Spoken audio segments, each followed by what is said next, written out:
Hi, everybody. Welcome to the IC Topic Chat. The IC Evaluator View is what we're calling it today. It's a special thing we're trying um, once a month. The idea of this session today is to kind of mimic, well, the TV show The View, which is a TV daytime program. So a lot of us who work during the days, I've seen it maybe three times, I think. But it's this idea of a community of people coming to gather around and just talk about whatever's going on. But we have a theme today. Michelle brought it to us through um, the uh, the independent consulting TIGS listserv, and she asked some questions about onboarding subcontractors. And I said, well, what a great question! What a great way to create a panel. And so I convened a panel of a lot of different people um, to have this conversation with Michelle and see where we go with it. So Michelle, feel free to kick it off, talk about your thoughts and where this whole thing started. I think back in March or April, and then we'll introduce the rest of our panel.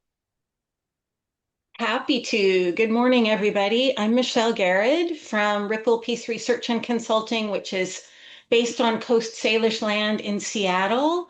I don't see you all often enough on Thursday mornings, but I'm trying. So I hope to be here more often in the fall.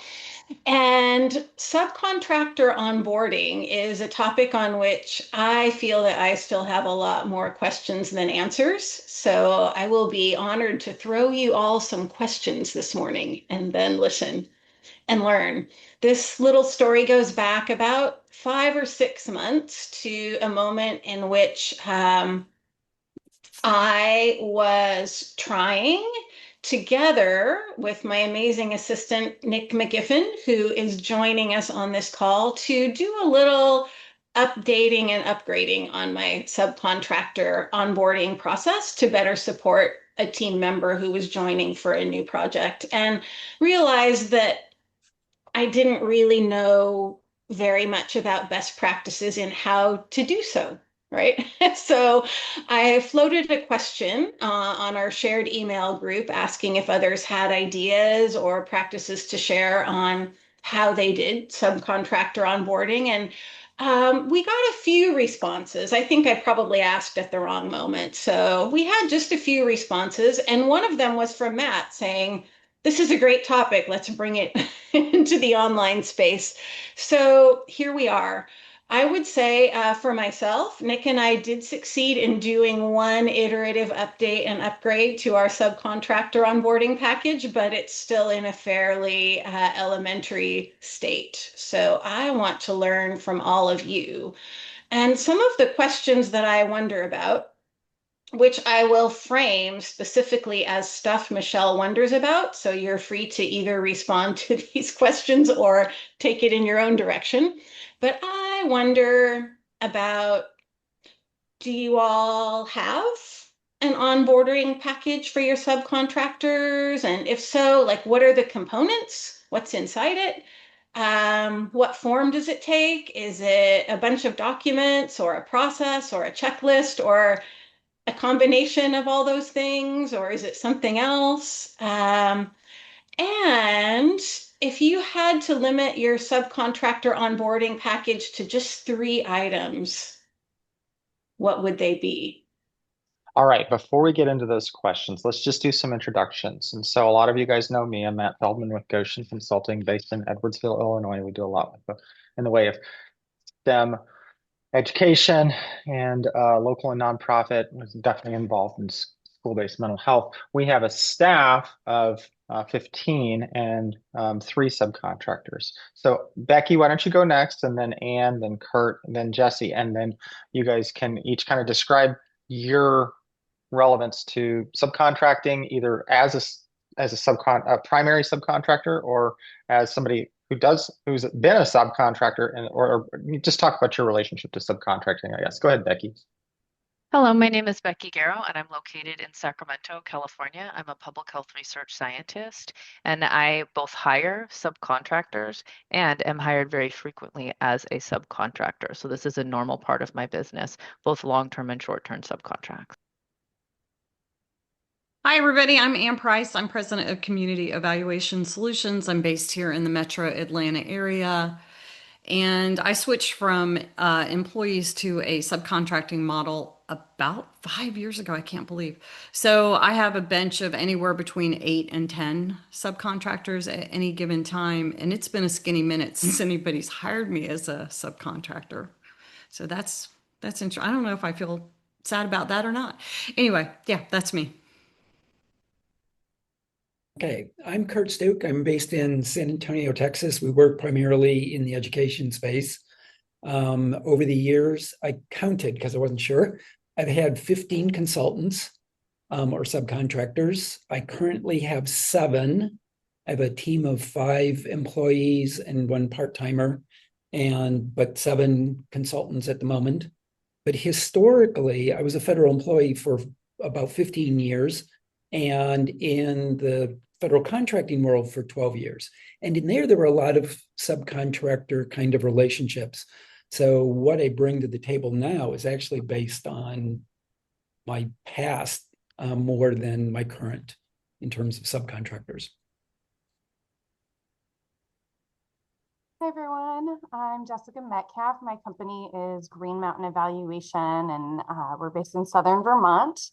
Like Becky, I both work as a subcontractor and hire subcontractors for my business.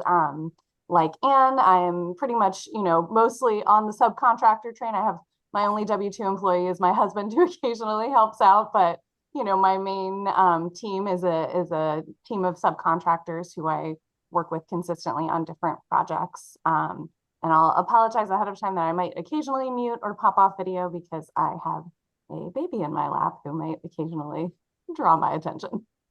And so Jessica, since we have you right now, I know you are now bringing on subcontractors to support you, but you have probably recently been you were when you started your practice not too long ago, which may be 5 years, but that feels like last year. You were primarily working from the subcontractor perspective where people were hiring you. Is that right? Yes, it is. And honestly, I felt like it was a really wonderful way to get started because by nature of, being a subcontractor, you get to be a sponge and, learn from the way that other more experienced folks, run their consulting businesses and how they approach projects. So yeah, that's definitely accurate that at the very beginning, I was, my bias was that I was mostly working as a subcontractor. And now I would say more of my work is work where I am the primary business and I'm hiring subcontractors, but I'm still doing plenty of work subcontracting for other firms as well. Yeah, and I thought it was a really, really great way to get started because, get to learn from other folks who have been around a little longer than I have. So Michelle asked a couple questions here. The first one, I think, and Michelle, feel free to jump in, but was, do you have an onboarding package prepared for your subcontractors? Does anybody want to kind of take that question on? And how do you bring on your subcontractors? What's that process? I'm just going to throw it out there. I'm going to be the poster child for not having one. I don't have a formal process. I hired Jess a few years ago. There are a couple of other my consultants online right now. I don't have a formal process. We have a contract, and we do write contracts. So there's kind of a formal process. But in terms of hiring people, I go with people that I know. And so there's some kind of relationship developed already. I typically don't hire someone just straight out of, where I don't. So there's some kind of informal onboarding already happening before I even consider hiring someone. So that's my perspective. Okay, I'll go. Yes, we do. We have a onboarding package, I guess you would call it. It's definitely something we've been working on. I'm an evaluator, right? So it's always getting updated as we learn new things. Some of the core components, I start off talking about, values, my values as a business. That's really important to me. I want to work with people who have similar values, which is not to say I don't mind being challenged, but we got to be on the same page about certain things. Brand information, right? Because if you're a subcontractor, you're representing my brand, so I need you to know about that. We have a section on knowledge transfers, just knowledge about clients if they're coming onto a particular project, our SOPs that we've been developing and are always constantly improving, our standard operating procedures, our project management system, so it covers all of that, getting people started with that, how to communicate with me and my office manager, as well as expectations around client communication, invoicing, software, yeah, and lots of other things. What form does it take? It's a PDF, but we do have, there's a call with the office manager to go through all of those things, and then a call, probably many calls with me to get them orientated. I don't hire people I don't know and I haven't tested out. So I say not, there's only one time I think I've done that one time, and lucky for me it worked out well. But typically I would start somebody on a really small project, little test, are we going to get along? Do we have the same approach? Before I would ever put them on a big project or a long-term project. So I think that covers the basic questions. Becky, did you want to pop in, or did you have a thought? Sure. So I have two formal documents. One is a confidentiality and data use agreement. And so everybody who works with me will sign this. I occasionally work with protected health information, so that's important. And data protection is important to me. And I always have a contract for services agreement. So any contract, big or small, we have a contract on file that both of us have agreed to. And regardless of whether it's hourly based or delivery based, if it's the first time I've worked with someone, I have them check in with me at 10 hours. I want to see their work. I want to see what they're doing. If it's not working, we can cut the contract and end the professional relationship right there. So those are the two formal documents I have. I always do a kickoff meeting before we usually sign everything. Similar to Anne, I don't really discuss my values, but I do discuss my work style. And I want to make sure that my work style is compatible, because it can be compatible, with the person that I'm going to be working with. I have a small little about me, like a README file that I have about myself that I have found is very helpful to share with other people that I'm going to work with if they're new to working with me, which just talks about some of my quirks and some of my work style preferences. And I have helped that helps break the ice a little bit, where we kind of talk about our communication preferences and things that really irk me and things that really please me before we proceed with the relationship. And then prior to anything else, I just talk about the roles and responsibility of myself and the person I'm bringing on. So that's me hiring somebody else. I also only hire other consultants. And at this point, I only hire other consultants who also have their own business. I want you to have an LLC. I want you to have an S Corp. I want you to have some kind of business structure. I don't hire sole proprietors anymore.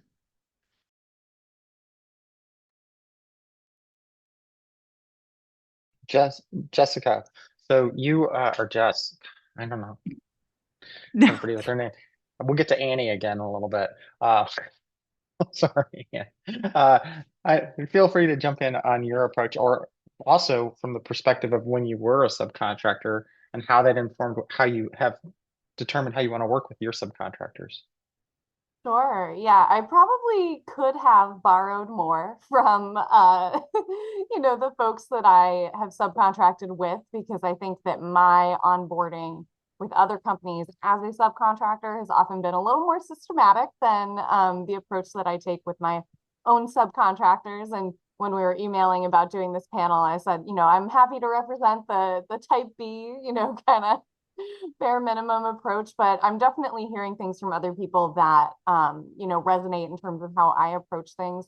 I guess I would call my onboarding process more of a checklist, not necessarily, like a formal packet or something, but on my checklist, first and foremost, I might call it like a vibe check, which is really kind of, a combination of what Anne and Becky mentioned of kind of checking that we're on the same page values wise, and that we're going to be able to collaborate well in terms of, work style and approach, and that folks, feel comfortable with the way I approach projects, and also just making sure that they feel like they have, the expertise, subject area wise or methodology wise for whatever project we're about to embark on. Usually I know folks well enough before, that subcontractor specific conversation comes up, that I feel, pretty confident that they'll be a good fit in all those areas, but just, making sure that they feel good going into the project, and that I feel good going into the project. I do typically hire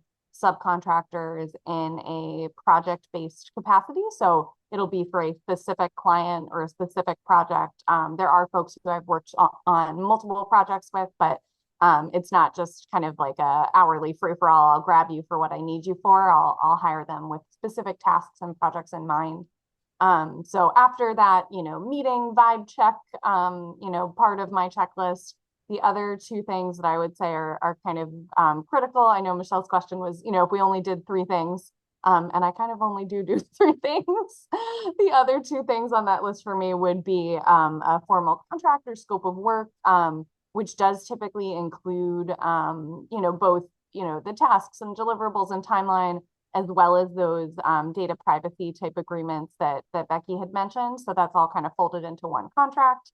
And then the last thing, which may be like a given, but I want to make sure I get a tax form from them so I can pay them. So I think, what is that, a W-4 that you get from folks before you can go ahead and pay them? Or I guess, you can go without that, but I like to make sure I have a W-4 so I know what they're, are they an S corp, an LLC, things like that. And I use Gusto for payments, both for payroll to myself and for paying my subcontractors. So, I'll send them the onboarding email from my payment system so that they can, enter their banking info, and everything will go nice and smoothly when the time comes to go ahead and get them paid.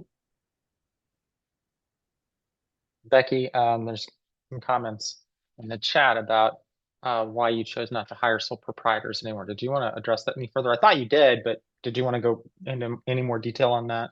Sure. And there's a small nuance to that too. So I will still occasionally hire hourly people from the community, and those would be considered sole proprietors, right? So when I'm going out and doing data collection in a community, my preference is to hire people from that community, pay a really good wage, provide like capacity building skills, and also it benefits my work, right? Like people are more likely to provide data, complete interviews, complete surveys, participate in an evaluation if they see their community represented in the work. So those people are sole proprietors, and that takes some upfront investment, but I found value.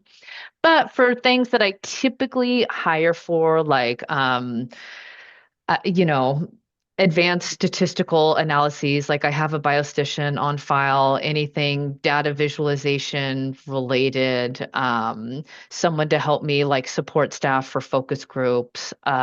Those I only hire other people who have established a business. I don't hire sole proprietors for two reasons.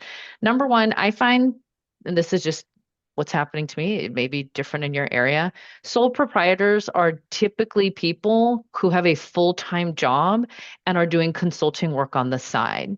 And I have noticed a different demeanor and a different commitment to the work for those who are full-time independent consultants versus those who are doing like a side hustle as a part of their job, right? Sometimes I think people think they're doing me a favor, and I'm like, well, no, you're not. Like I'm paying you, right? So I prefer also to have someone who has taken those steps to like have legal protection, has general liability insurance, has professional liability insurance, all the same things that I am required to have as a part of my contract. I want my subcontractors to have too, because I don't want to be responsible should something really bad happen. I am a small business. It is just me. I run a very low risk operation. I have a lawyer that I can call, and I hope I never need to call them, right? So that's why for some of the more work that is slightly more risky, I only hire people who have taken steps to establish themselves as a full-time independent consultant. Not full-time, as an independent consultant with all the protections you need, especially working in California. The insurance question. that Kelly just brought up in the chat. Do you require them to have insurance, and do you require them to share that insurance with you? And the next question most people should be thinking about, are you are you asking them to add you on as a whatever it's called, and also added or whatever at the Anything I'm bottom? working, yeah, You know what anything I I'm mean. working on that deals with protected health information or even personally identifiable information, yes, I require the subs to have general liability insurance, like as a baseline, and to have that business structure. I do not ask my subs to put me on, and I do not put my subs on. We operate as two totally separate independent businesses, right? When I am subcontracted, especially by county entities or local health departments, they will ask that I put them onto my insurance, and that's an easy thing to do, and I do it, but I don't require that of my subs. And again, for really high risk work that would require like a lot more additional protections, that's actually something that I don't want to pursue. That's something for a larger consulting firm which has a larger insurance liability aggregate policy, so I don't do that. And the term was additional insured. Thanks, Bajan and Eva, for putting that on there. You don't require them to put you on as an additional insured. I'm going to pause for a second, push it back to Michelle. Sorry, I didn't give you a heads up that this was coming, just to see if you have any follow-up questions or thoughts before we kind of go into some of those 3 items piece. Actually, by serendipity, my follow-up question was exactly the one that we just began talking about in terms of the best ways to ensure that the insurance issue is covered. So we're there, and I thank you. So we were talking about insurance. So we kind of hit that topic. Does anybody else want to talk about insurance as long as we're on this topic? I mean, I kind of have the same approach as Becky. In that I require them to have their own insurance, but I just kind of made a note for myself, but I don't ask them to provide that documentation. Like, oh, I guess I should. Most of the people I know, but yeah, I've got a whole list now of things I should add, and I bet everybody does. This is my curiosity because when I get my liability and my professional liability insurance, I often will pay an extra amount for each of my subcontractors, which is a minimal amount. Um, and this is just my ignorance around this whole thing. Is I guess that's covering me, but how does that work? Does anybody want to go into how that works with? Do I need to be doing that if they have insurance? Because I was under the assumption I needed to have that additional identify that for my subcontractors.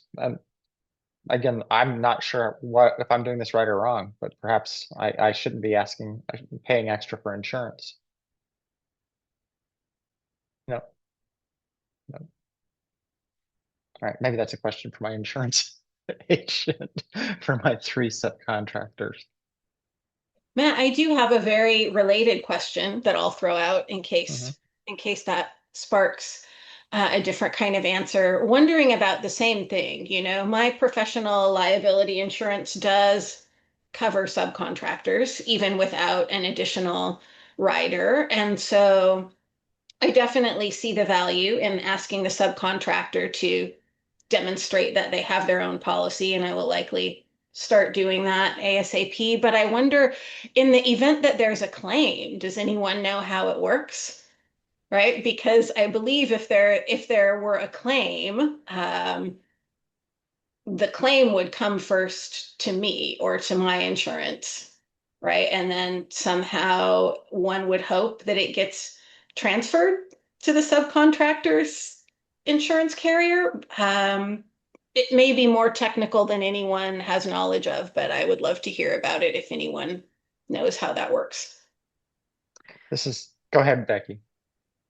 I do not know how that works, and I will posit that we redirect this conversation to like take a step back. Like the subcontractor onboarding package and selecting your contractor let's avoid getting to the spot where we're going to have claims against us from people for like fraudulent data or egregious mistakes or something like that, right? So I think it's actually more important to have small checks and balances if it's the first time you've worked with a subcontractor, to have a very clear scope of work and a contract, and like methods for arbitration, spacing out your payments so that they're deliverable based. Again, if it's the first time you've worked with someone, having small incremental payments, it's more administrative work on your side, but like stop the problem before it starts. So prevention, that's the public health in me, prevention. So I have no idea what happens with the claims. I don't want to know. I want to prevent a claim from ever happening. I want to shut down a poor relationship with a contractor before we get into,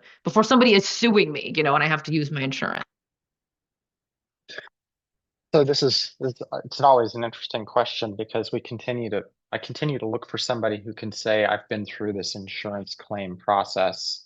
And usually we can't find anybody because it's such an infrequent thing. I forget. I feel like somebody's brought something up once upon a time.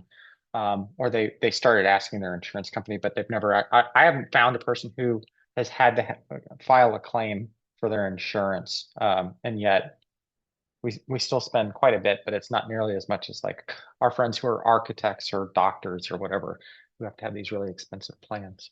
So, Michelle, I think if you find somebody who has had and feel free to put this in the chat, everybody, but if anybody has an experience with it, I'd love to talk to that person because we we have such low risk generally work that we do. It's hard to connect a damage to an evaluation, report, even though there might be some, but I don't know. Yeah, I mean, I agree with Becky. It's just really that communication with your subcontractors. So we do like we used to do weekly status reports. Now we've changed it to monthly because we're always looking 30 days out for all of our deliverables. I'm pretty anal about meeting my deadlines, very. So in terms of values, I don't know, Jess called it work style. That to me, that kind of goes under that category. Like, do we have the same kind of expectations. So communicating with subcontractors is really important, but it's also really important that you're communicating with your client all the time and making sure that you are meeting their expectations. So we do monthly calls with all of our clients too, as a way to kind of head off some of that. I almost feel like that's putting like bad juju out in the world, but we probably ought to have somebody come in and speak specifically to that. But I wanted to talk about the three things, Michelle. I think that's such a great question. I really had to think about it. And so I would say like values, but I would do / work style because hearing Jess kind of describe it, that is kind of like part of that. Because I've worked with at least 2 people that I can think of that are amazing evaluators, super smart, have successful businesses, and I'll never work with them again, right? Because it's just like oil and water. We're just not, we're just not a good fit, right? We're good friends, but we don't need to work together, right? So something about that I would have in there. I think branding is really important. Like just who's gonna claim this project? Well, it's me. It's my business, right? So it needs to be my brand, or we're gonna have a conversation about that. Or, I mean, if it is a thing where maybe we're doing a strategic plan and we're more partners on that, that's a different conversation. But that conversation has to be had and explicit, and then communication, like how communication is going to work. That's just so important because relationships are so important to me. I don't ever want to have a situation where whether I have a client that is upset or have a colleague that's upset. I don't want to work with people that it's going to be a big hassle. I want to feel like we're together in this work. And can I sneak in? I don't know if this is a third, but it's not something I would do in my document, Michelle, but I want to work with people, subcontractors, who my work is just as important as their work, that I'm not the second, right? If you're hiring somebody who has a business of their own, I get that, right? That is their priority. I understand that, but then don't say yes to me, right? Because my work's got to be important. It's got to be quality. It's got to represent our brand, all the things. So yeah, values, work style, branding, and communication. So I'm real interested in what other people say. Just to pivot off that last point that Anne made, I think that's a really good thing to keep in mind, especially as someone who both works as a subcontractor and hires subcontractors. And I think that's spot on, right? Because the way that I think about my subcontracts is that, Anne is my client in that scenario, and at the same exact level and importance as all of my other clients, right? So I have direct contracts that are with nonprofits and other organizations, and my subcontract is a direct contract, but it's with an evaluation firm, right? So it's on the same level of priority and diligence and all of those other things, and I think that's definitely an important part of that vibes check, right, is to make sure that your subcontractors are going to be dedicated to the work that you're doing. And I think that's a really important point to bring up.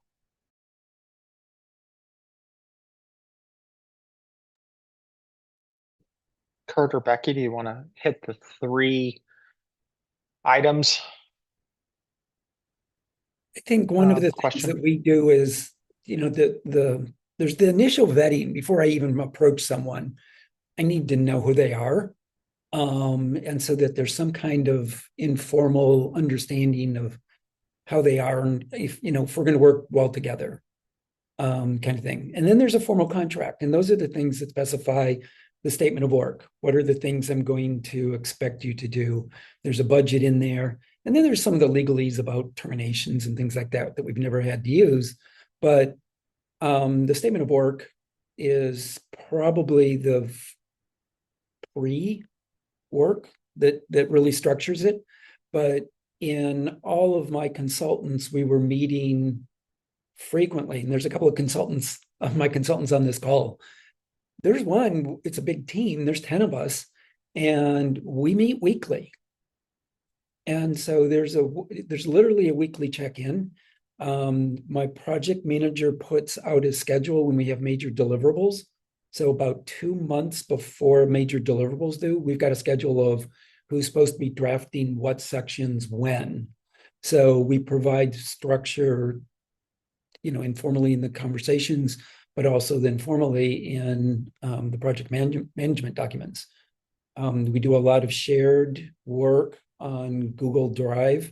So we're contributing quite a bit. So we all have this kind of checks and balances of going, oh, there's a blank section here. Somebody needs to be writing that, but we can see what the others are doing and provide feedback continuously. And to show you how well one of our projects is working, there's 10 of us on the project, 5 are consultants, 5 are my team. This is the one where we meet weekly. We're presenting at AEA on the shared leadership, on how this team formed and how we work together, and just the fact that we have different kinds of expertise in it. I guess there's one point there that I want to bring in, is about when I'm going to hire someone, it depends on the need. So Jess has been one of my consultants because I needed extra people to help do interviews and write up a report. So she worked with us for like 3 summers when we had this surge, and I needed a competent person that could help out in the surge. In this big project, I needed different kinds of expertise. So it was different people who could contribute in different ways to this kind of multidisciplinary project.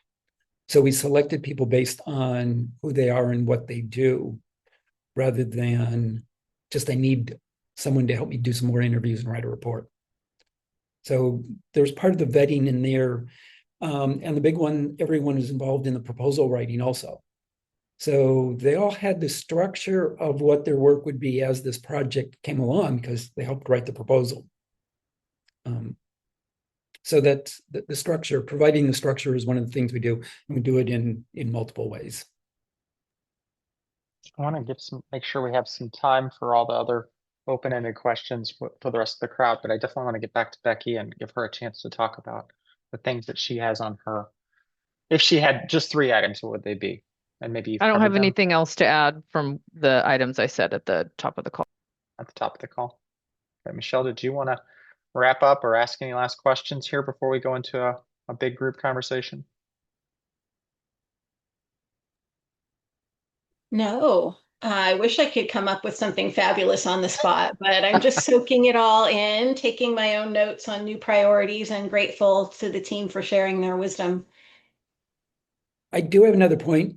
Go ahead, Kurt. Lisa put in on one of the AEA forums, I don't know if you remember, if it was the IC chat one, about ethics and working together with contractors and subcontractors and all the points. And this is one of the things that I picked up being a federal employee and in the contracting world. There's certain rules that are just ethics. Non-disclosure is kind of, yes, we do sign a formal one, but you just don't talk about proposals outside of the team. There are sometimes consultants are your friends. They are part of your team. They're teammates. And other times they're competitors.